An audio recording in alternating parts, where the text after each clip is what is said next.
Hello, and welcome to the HTML5 lecture series at SNHU. I'm Tom Adamson, visiting professor. This is lecture 25 on CSS3, and this is about real 3D, some really cool stuff.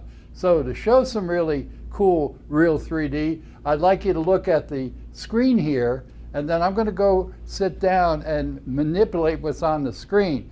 What you see on the screen is a true perspective, and as I move the mouse over this, there it is. It sort of rotates back this way. I take the mouse away, and it goes back. And I don't know about you folks, but I think this is really pretty cool, especially starting out with 3D. Okay, if we could come to the board now, what you've just seen. If some other people saw it, let's say you saw something that looked like this, right? That's what you saw. And a person might say, wow, real 3D. That must be hard to do. You would think that that would be hard to do, and that's what probably most people would think when they looked at that and they saw this was hello up here, and they're looking at it this way and looking up here and saying wow.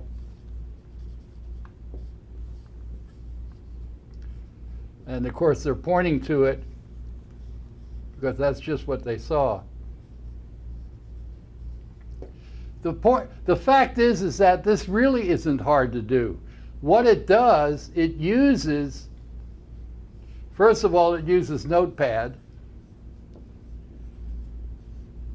to program it. Nothing proprietary. Uses Notepad. It uses CSS3, that is style element. And it uses some simple HTML. It doesn't use any script at all. No JavaScript, no JavaScript libraries, no jQuery, just Notepad and some very simple CSS3. I'm going to look at my notes here, and we're going to introduce some new terms. One of the terms that we're going to start off with WebKit. Now keep in mind, we use this as a prefix for our 3D terms and our 2D terms when we are using Google Chrome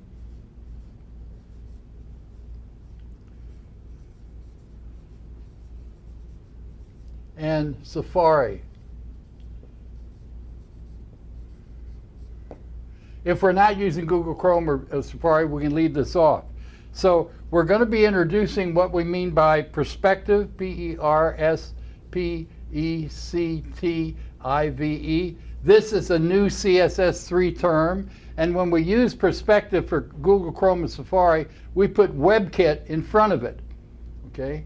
And if by the time you're watching this lecture, it doesn't work with WebKit in front of it, that means Google Chrome has updated itself along with Safari. You can just remove the prefix, and then it should work. The other thing we're going to be introducing is perspective origin.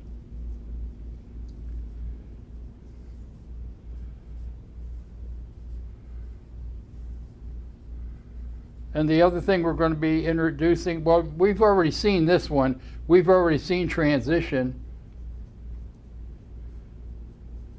And we've already seen transform.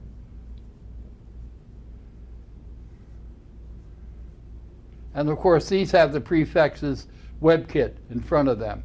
So these are the new terms, the new CSS3 terms that we'll be working with in order to make this happen.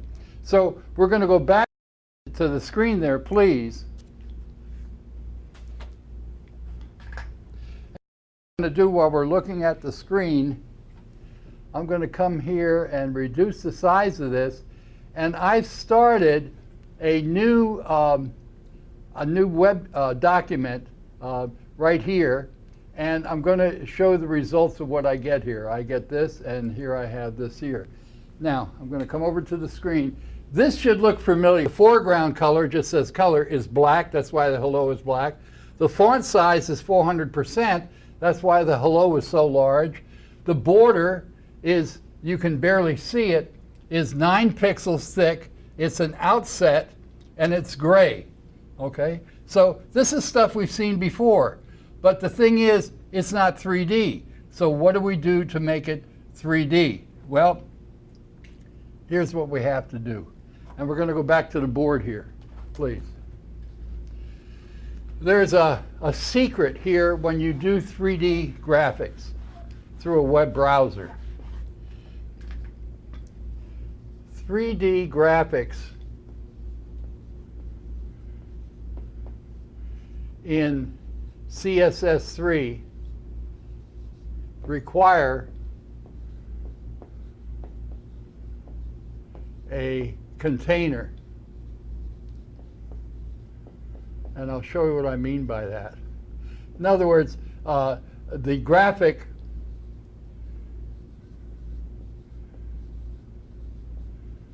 must have a parent. You might say, well, what are you talking about? P-A-R-E-N-T.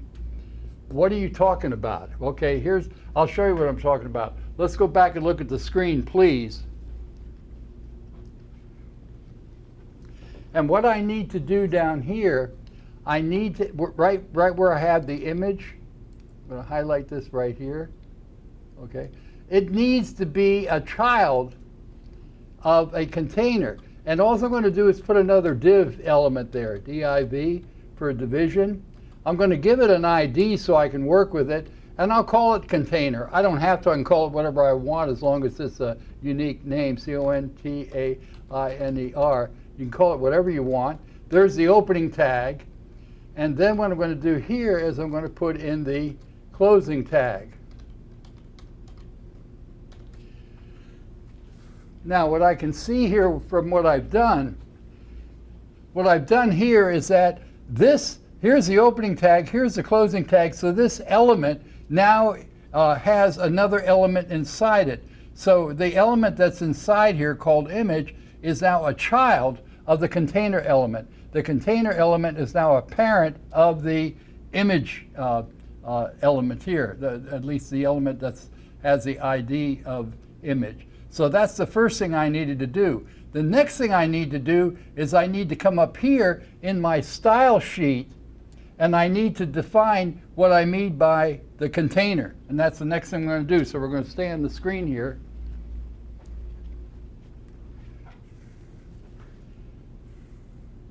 What I've done is I've got some stuff I'm going to copy paste. So just be a little, so you don't have to suffer through my slow typing. And I'm going to put the container can be, I'm going to put it right up here between the body and the image. It really doesn't matter where in my style sheet I put it. So there's the container right there, and let me go ahead and close it off. Let me see. All right here. Okay. And let me explain what I've done here. I'm going to save it. I'm going to come here and refresh it. Okay.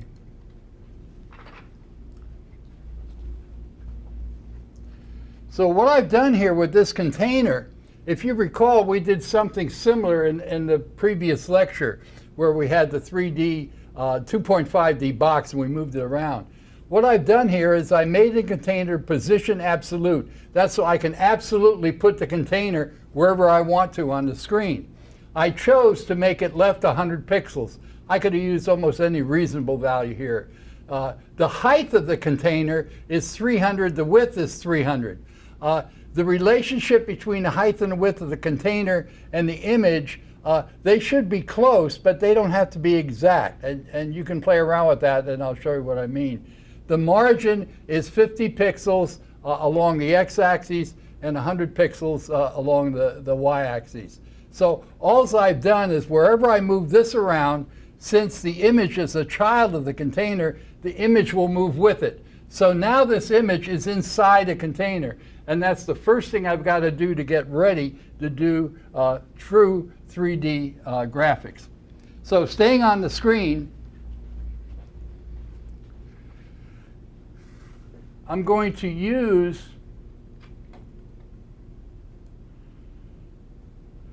a term called the WebKit perspective. All right, I've got a WebKit perspective here, and you might say, well, what is that you pasted in? Effectively, what this does, this tells me how far the camera, that is my view, is back from the perspective. And you'll see what that means when I can demonstrate it. So right now it's ready to do a perspective. So what I need to do is I need to put a perspective in there. And what I'm going to do with the perspective is I'm going to do this. I'm going to come here, and I'm going to use my image selector again, just to try and make the coding a little bit easier to understand. I'm going to do this, and there I have, I'm going to rotate it along the y-axis, WebKit transform, by 45 degrees. Okay, I'm going to do a Control-S to save it. I'm going to come over here and refresh. And when I do that, you see the perspective takes care of itself. What's important here, I only had to add two new things. I had to add WebKit so that it works in Google Chrome and Safari. I added perspective 400. And then I went to the image selector. I could have done it up here, but I'm just doing it down here so it's a little bit easier to see. I said I want to transform. I want you to rotate it around the y-axis 45 degrees. And it did that, and it automatically took care of the perspective because of this command here. Now, to see what this command can do, I'm going to change its value here. We're going to stay on the screen. I'll change its value here and see what it does up there. So here I am. I'm now going to change it to a value of, I'm going to double its value. There it is at 800. Control-S to save it. Come here and refresh. And now notice that the 3D is not as exaggerated. It's as if I had moved my perspective camera back. To really exaggerate it, I'm going to make this a value of 100. Okay? I'm going to do a Control-S to save it. I'm going to come over here to refresh it.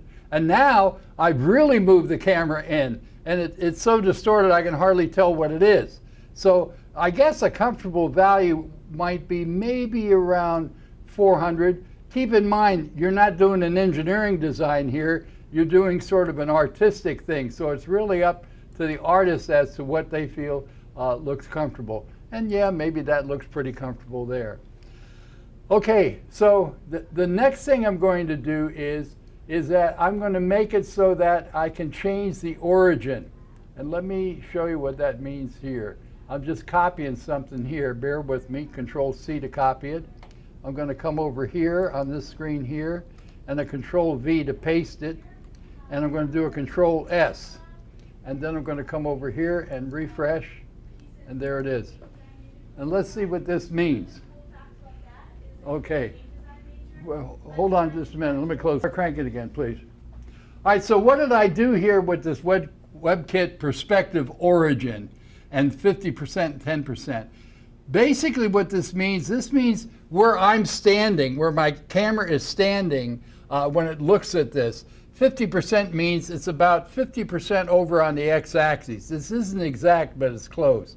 10% means I'm looking about 10% down from the top of this. If I increase the percentage here, which I'll do, you'll see it's as if I've moved down here on looking at that view. So we're going to stay on the screen here, and I'm going to increase the Y value of that command and see what that does for me when I do that. I'm going to make it 100%. Wow, big change, right? Let's see, I'm going to do a Control-S to save it. I'm going to come over here to refresh it. Now what you can see is that it's as if I had moved the camera down. So I can modify these here to change where I am. what's important about this is that if I want to animate this, I can change these values. I can animate these values. I can animate these values here for the origin. I can animate these values for the perspective, and I can start having other kind of images, and I can make it like I'm walking through a 3D maze. You ever play Doom? Remember the first mazes that came out? Well, I can start doing that right through the browser. And it doesn't take any rocket science commands to do it. It's pretty straightforward. Okay, we're going to stay on the screen there. And the next thing I'm going to have is this. I'm going to have it so I can animate it. And when I do that, I'm going to use the Hover, H-O-V-E-R, like this. And I'm going to make it so that the transition up here, Control C, is also the same time. Control V, and then just do a Control S to save it. Come over here, refresh it. I come here, and there it is. And here's what I've done.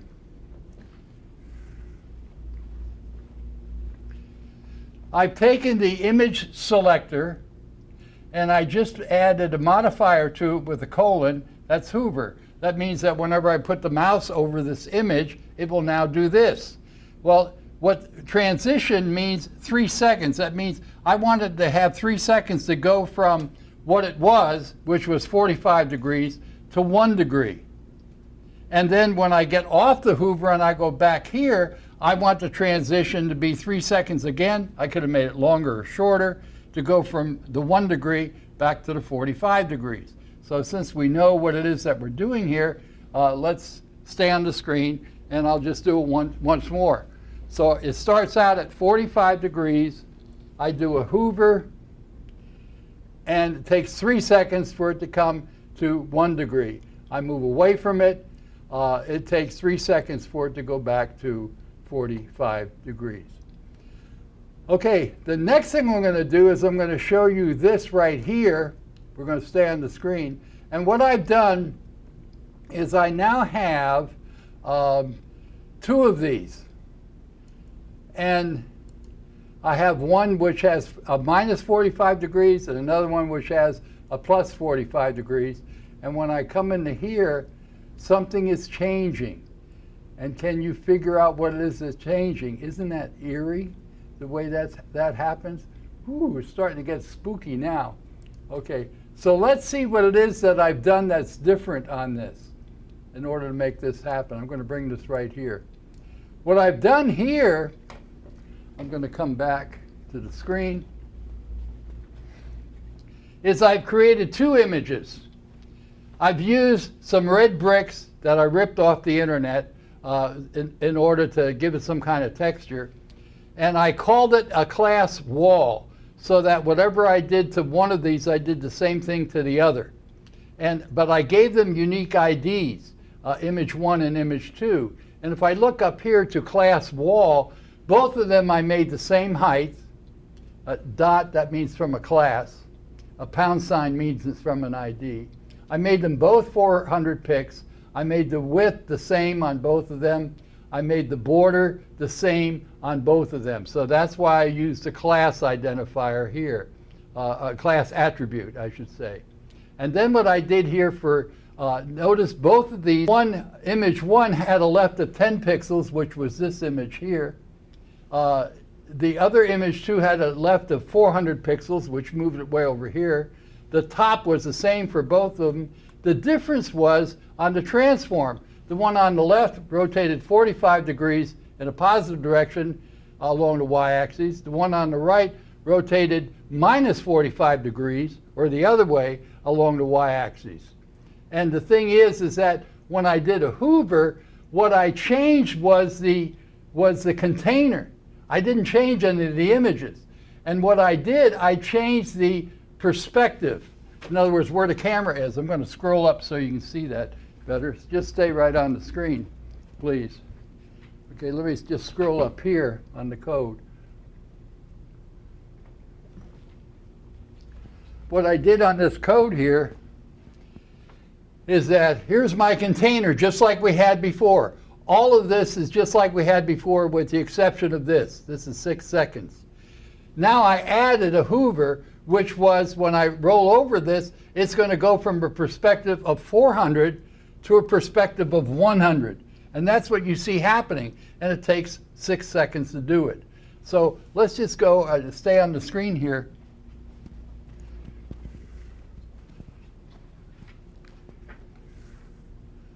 I'm going to go here again, and just to refresh it.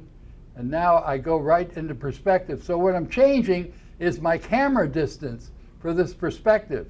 And of course, what's weird about it is that it looks like I'm walking down the hall or going down the hall, but what's weird is that in the distance, the distance between the walls should be getting wider, but actually it's getting narrower, but I could correct that in future videos. Okay, if we could go back to the board, please.